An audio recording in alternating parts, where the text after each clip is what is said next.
Muy buenas tardes, hoy día jueves nos encontramos una vez más en el taller de poesía erótica, siguiendo una iniciativa de la agrupación literaria La Alternativa. En las clases anteriores hemos hablado sobre cómo tener un acercamiento al poema erótico. Hablamos del concepto de erotismo, también hablamos del concepto de pornografía, y en la última clase hablamos de algunos conceptos estructurales, tal es el caso de el hablante lírico o sujeto lírico, el punto de vista y el tema. En esta tarde vamos a hablar también de un elemento de significado bastante interesante dentro de la poesía en general y particularmente dentro de la poesía erótica. Así que hoy día vamos a proseguir, ¿no es cierto?, con este taller de poesía erótica que esperamos hayan ido siguiendo. El tema que hoy día nos convoca es el tema de los tonos en la poesía. Entendemos como tono de un poema la emoción principal que cruza toda la creación poética. Si bien, ¿no es cierto?, cuando estamos haciendo poesía vamos a referirnos a distintos temas y también vamos en el poema erótico a manifestar distintas situaciones que tienen que ver con las sensaciones, con el cuerpo, con la interacción de los cuerpos. Esto lo vamos a hacer a través de figuras literarias que van a ir manifestando una emoción predominante. A eso es lo que nosotros le llamamos tono. El tono puede ser, por ejemplo, en un poema, un tono formal. Aquí tenemos algunas posibilidades que se trabajan en poesía. El tono trágico, un tono irónico. Cómo nosotros vamos estructurando el poema de manera tal que a través de las palabras que vamos utilizando y de las figuras retóricas que vamos utilizando, vamos logrando una emoción predominante en todo el texto. Normalmente, ¿no es cierto?, se supone que en la poesía erótica nosotros vamos a trabajar un tono informal y más bien íntimo. El tono íntimo tiene que ver con la interacción directa entre dos personas respecto de un tema. Pero ese no es el único tono que nosotros podríamos usar en un poema erótico. En la clase anterior hablábamos, por ejemplo, supongamos que nosotros quisiéramos describir o apelar en una creación poética a una orgía, y que nuestro hablante lírico, aprovechando la clase, los términos de la clase anterior, fuera un monje. Probablemente el tono, ¿cuál podría ser? Si el hablante lírico es un monje que considera la orgía un pecado. Moralista. Exactamente. Para que nuestro texto tuviera coherencia poética, coherencia discursiva, no solo lo que dice, sino lo que pretende decir, habría, ¿no es cierto?, que adoptar un tono moralista. Si por lo contrario, supongamos que nuestro monje, nuestro hablante lírico, se trata de un hombre disipado, probablemente la elección de las palabras, la elección de las figuras retóricas, de la combinación de palabras, tendría otra naturaleza, otro tono. ¿Qué tono podría ser? Supongamos que nuestro hablante lírico es un hombre o una mujer disipados, lascivos. Ahí tendría, ¿no es cierto?, a lo mejor un tono íntimo. Irónico, un tono íntimo. Sí, un tono realista también podría ser. También podría ser un tono realista. Ahora, cuando uno forma el texto literario, en este caso el poema erótico, no necesariamente tiene que usar un puro tono. Puede ir combinando los hablantes, estos elementos estructurales, como los hablantes líricos y los tonos en que va trabajando el poema. Esto es muy semejante a la creación de una pieza musical, donde tú puedes ir contrastando los movimientos. Por ejemplo, tú en una pieza musical puedes tener un allegro y lo puedes contrastar con un pianissimo.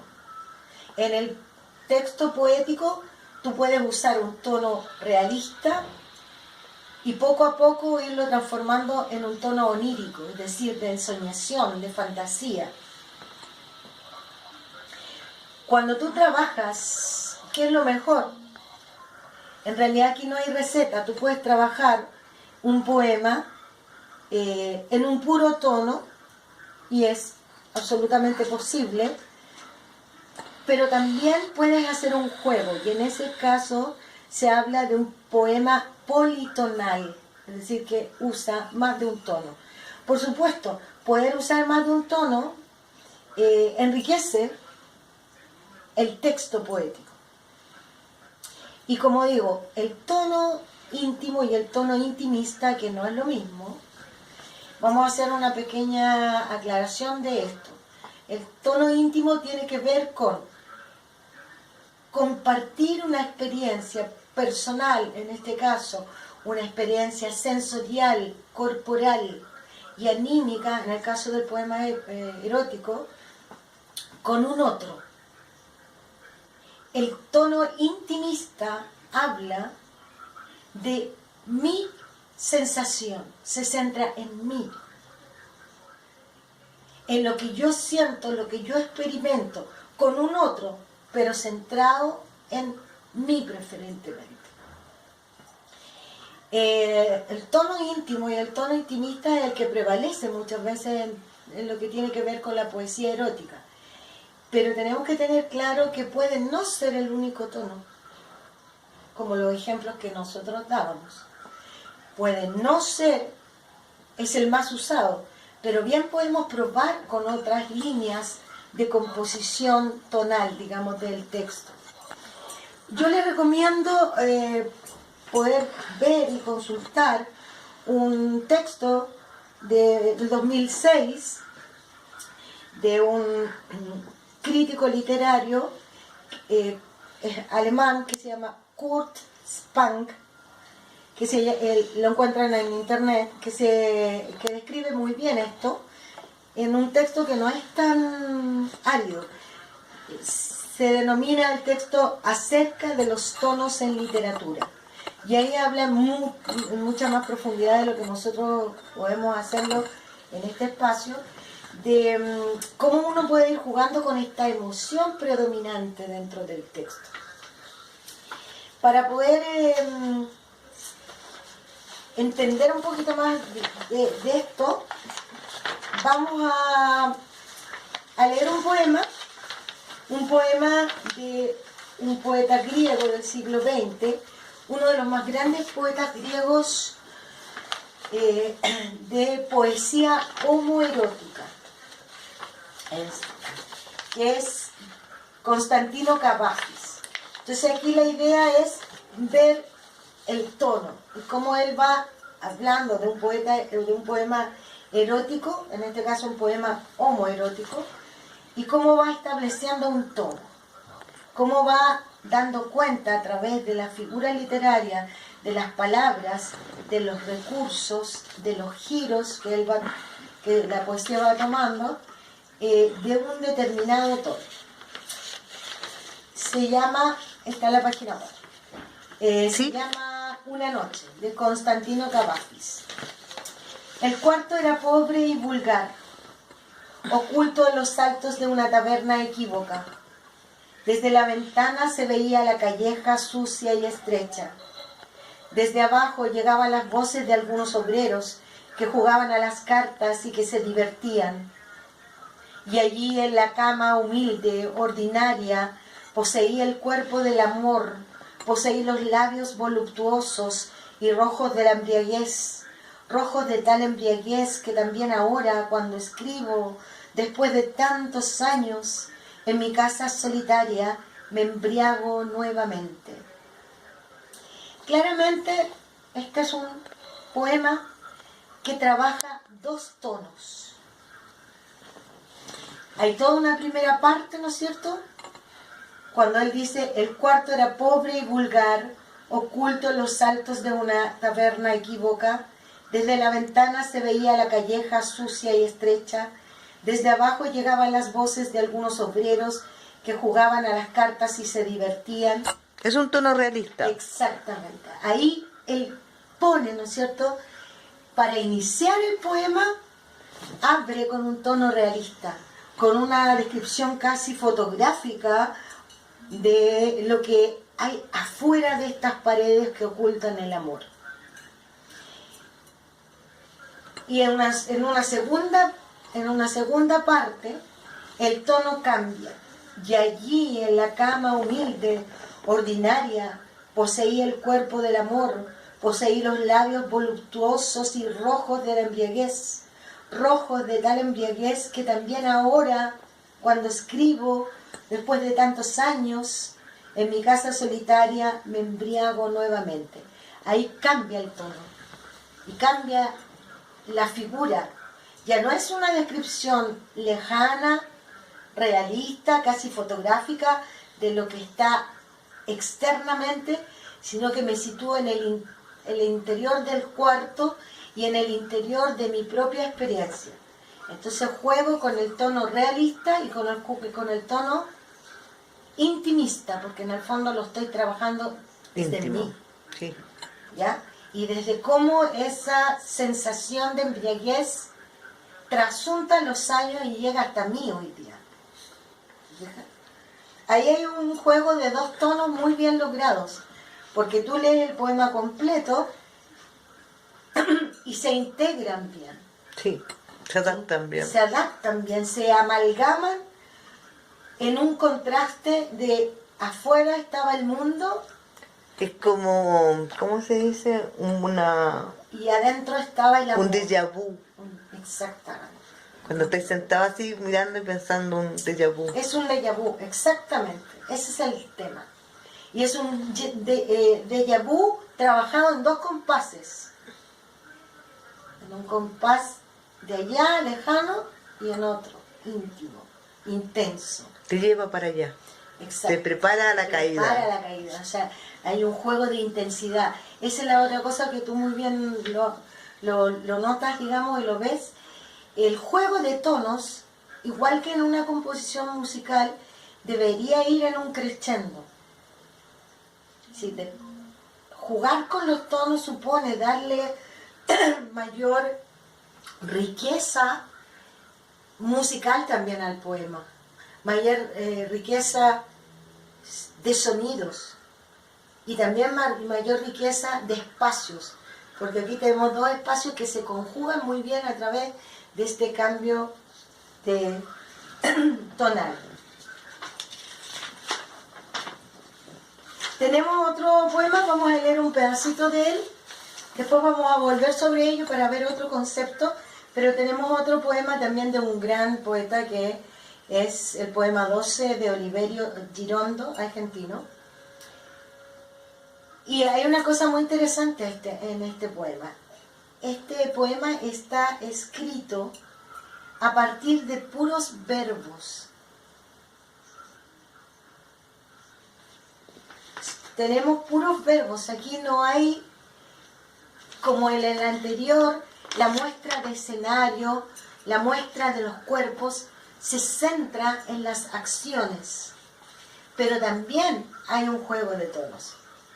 Se miran, se presienten, se desean, se acarician, se besan, se desnudan, se respiran, se acuestan, se olfatean, se penetran, se chupan, se desnudan, se adormecen, se despiertan, se iluminan, se codician, se palpan, se fascinan, se mastican, se gustan, se babean, se confunden, se acopian, se disgregan, se letargan, fallecen, se reintegran, se distienden, se encarnan, se menean, se retuercen, se estiran, se caldean, se estrangulan, se aprietan, se estremecen, se tantean, se juntan, desfallecen, se repelen, se enervan, se apetecen, se acometen, se enlazan, se entrechocan, se agazapan, se apresan, se dislocan, se perforan, se incrustan, se acribillan, se remachan, se injertan, se atornillan,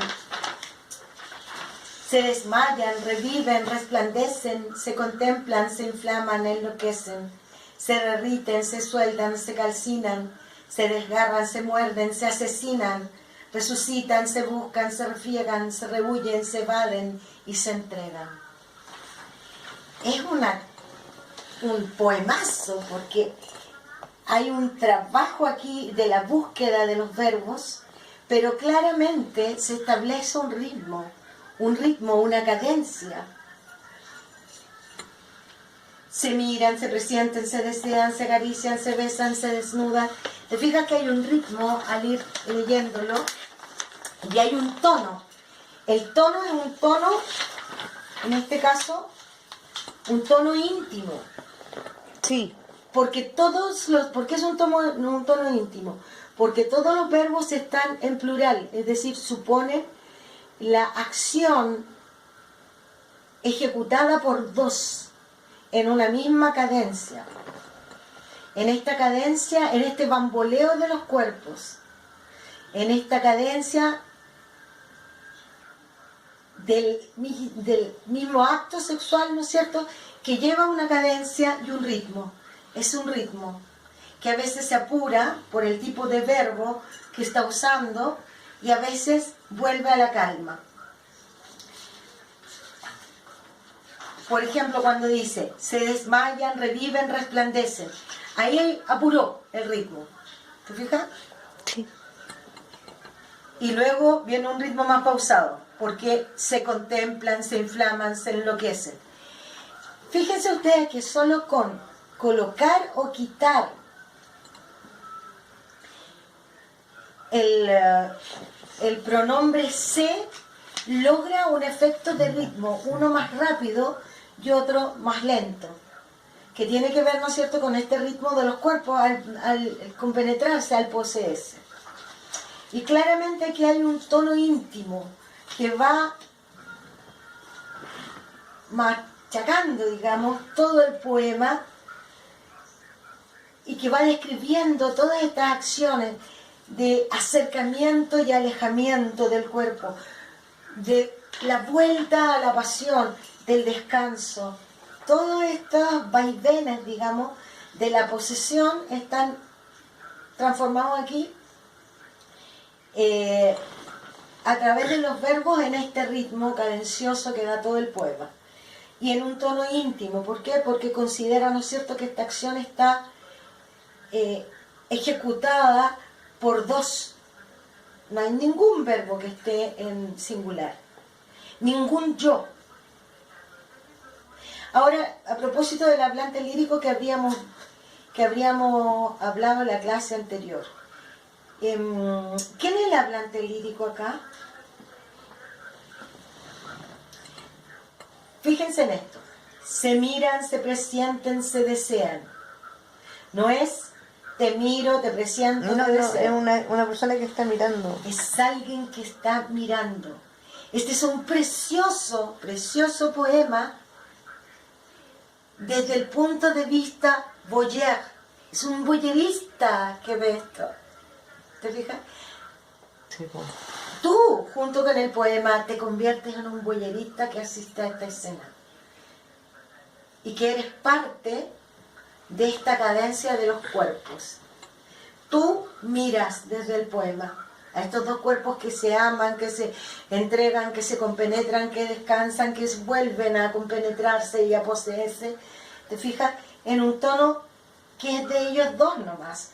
Tú estás de afuera mirando, ¿ya? Es un maravilloso texto, muy bien construido por lo demás.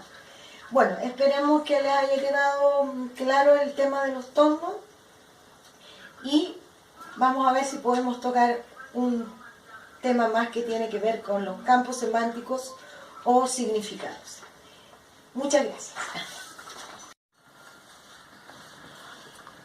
Bueno, siguiendo con nuestro tema de hoy día, otro de los ejes de construcción del poema en general y del poema erótico en particular son lo que se llaman los campos semánticos, o también, ¿no es cierto?, campos semánticos o isotopía semántica, ¿ya?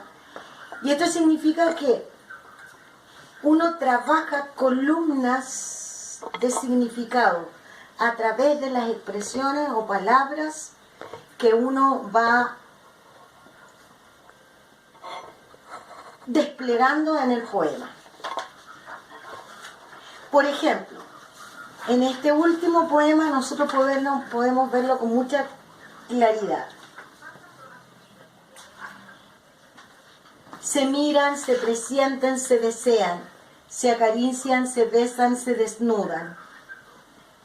Se adormecen, me salto algunos versos, se adormecen, se despiertan, se iluminan. Se codician, se palpan, se fascinan. Aquí hay dos grandes líneas o campos semánticos. El primer campo semántico, que es el que abre el poema, tiene que ver con todos los sentidos, con los verbos que apelan a los sentidos. Se miran, se acarician, se besan, se respiran, se olfatean, se penetran, se chupan. ¿Te fijas? Aquí hay una serie de verbos que indican la acción presente de los sentidos, que sería este movimiento de acercamiento, de compenetración de los cuerpos. Pero también hay otra línea que habla de este alejamiento de los cuerpos. Este es el otro campo semántico o la otra línea de construcción del poema. Por ejemplo, se confunden, se disgregan, se aletargan, se distienden, se estiran. Esos verbos están asociados de una manera distinta porque no tienen que ver, ¿no es cierto?, con los sentidos puestos en juego en este acto amoroso, sino que precisamente en el cuerpo pasivo, el cuerpo después de el acto amatorio. ¿Te fijas? Entonces aquí hay dos campos semánticos. Los campos semánticos son, para explicarlo de manera fácil, un conjunto de palabras o expresiones que están asociadas por un significado. Por ejemplo, una idea de significado común. Un campo semántico sería esto: medios de comunicación, periódico, televisión, Facebook, WhatsApp, etc. Es decir, tú eliges del universo de términos o palabras un conjunto de palabras que están asociadas por una idea o significado. Y con eso tú construyes la primera columna de tu poema. Luego eliges otro campo semántico, otra idea significativa que tiene varias palabras asociadas a esa idea significativa. Y jugando con estas dos columnas, en el fondo, vas trabajando la estructura del poema. ¿Se va entendiendo? Sí. Por ejemplo, para volver a un poema anterior.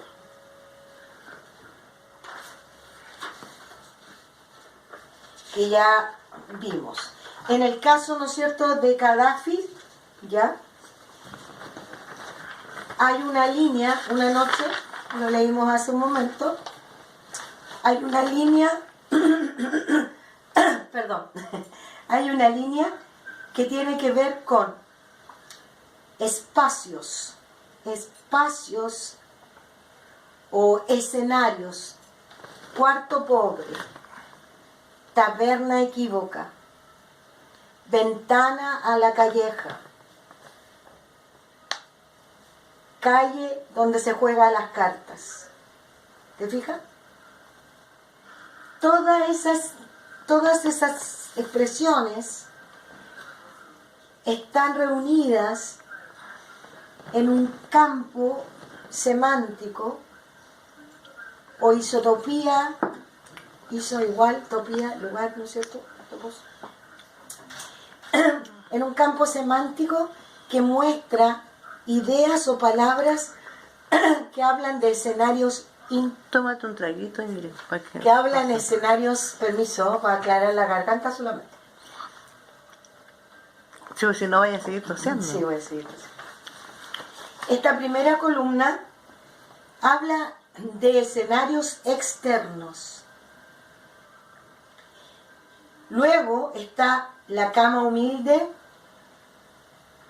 el cuerpo del amor, la escritura personal, la casa solitaria y la embriaguez. Esta segunda columna construye una idea de significados que tiene que ver con la expresión del mundo interno. ¿Te fijas? Y él va jugando con el tono y con los campos semánticos. Por ejemplo, volviendo al ejercicio que hemos puesto como del comienzo del taller, supongamos que nuestro tema erótico es describir una orgía o expresar lo que una orgía nos hace sentir, y que nuestro hablante lírico es un monje muy devoto. Nuestro campo semántico, entonces, nuestro primer campo semántico de significación podría ser la culpa. Podría, bajo ese, o el pecado. Y bajo esa idea, nosotros vamos a trabajar la columna de las palabras que vamos a ir a colocar. Por ejemplo, palabras vinculadas con pecado: culpa, infierno, castigo,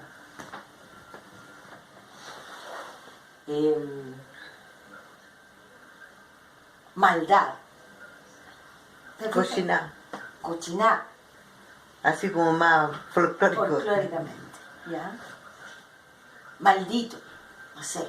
Esta primera columna, nosotros trabajamos una idea y construimos con esa idea palabras de significado semejante.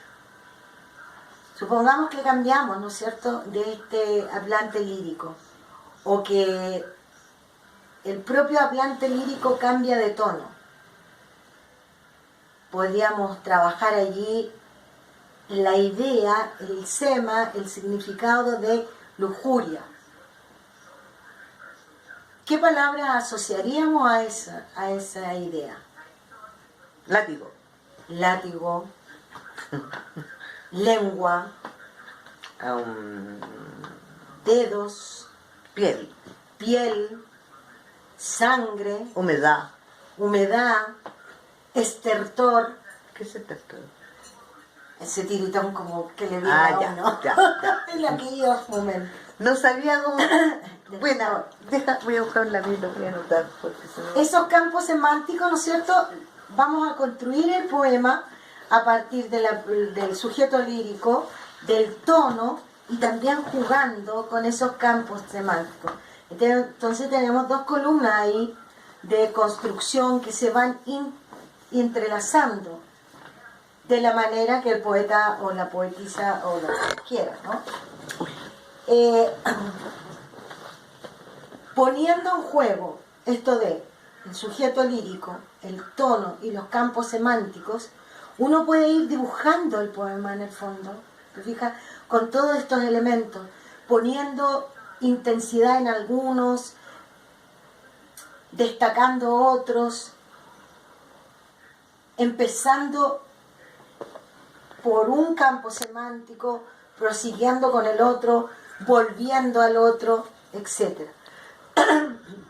Son ejes de construcción que nos pueden servir para no caer en los lugares comunes, en que siempre el hablante lírico tiene que ser el amante o la amante o el enamorado o la enamorada, que siempre el poema erótico debe hablar como de el acto sexual o los genitales o qué sé yo, que no está mal por lo demás, pero es para variar un poco también, para enriquecer la construcción del poema, cualquiera que este sea, y del poema erótico en particular, también desde las ideas que tú vas a desarrollar y desde las palabras que allí vas a utilizar.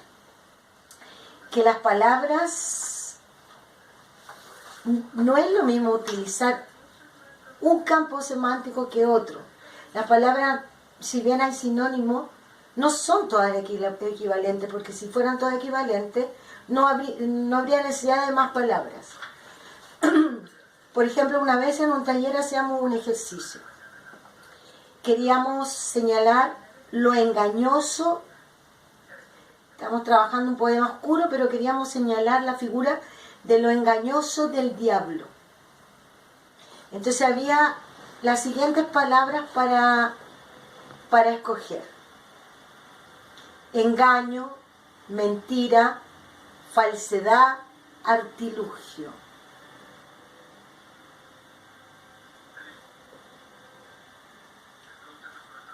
Y muy bien alguien decide artilugio y la suma a la palabra demonio. Ahí hay un jueguito, ¿no es cierto?, de campo semántico. Porque el demonio, la idea de demonio, la idea occidental de demonio por lo menos, es este engaño pero sutil, en el cual tú te vas envolviendo sin darte cuenta. Entonces, demonio y...